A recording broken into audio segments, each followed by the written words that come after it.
it started since I was a kid. My grandfather used to take me to a park, and he used to train me when I was like 5 or 6.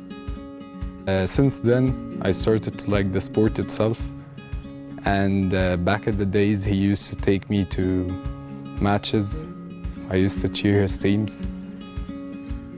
Well, this developed through the years, and when I was in school in grade 9, I think, I became the youngest football team captain, while there was boys from grade 10 and 11 who were better than me, but I was a captain because I had the personality of a football player and a leader. Both my father and grandfather had really high positions in sports in the country, and maybe that's why it had a big influence on me and on my personality.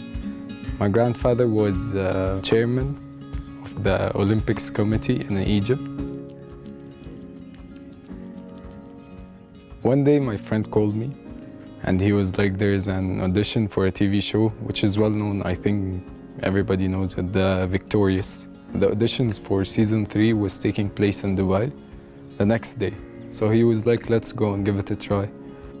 And Michael Salgado, who's an ex-player in Real Madrid and Spain national team, he was one of the judges who evaluated our skills.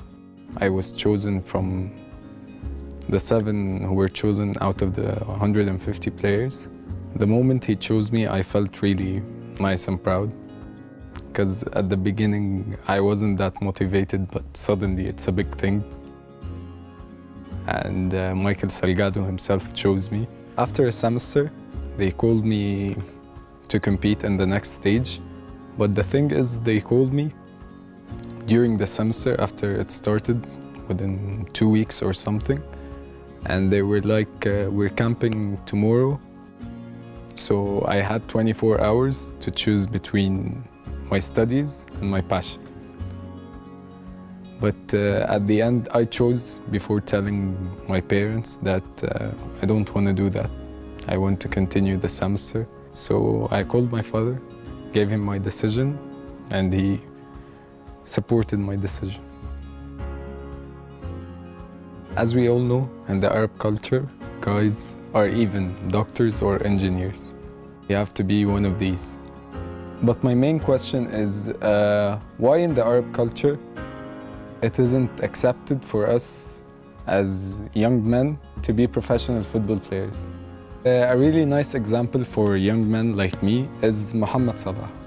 He's an Egyptian player. He's 25 years old. He came from a really small village in Egypt and became the most expensive Arab and African player to be sold to a team. I'd love to break the stereotypes of being a doctor or an engineer. For example, if my son wanted to be a professional musician or football player or in any sports, I'd definitely be his #1 fan.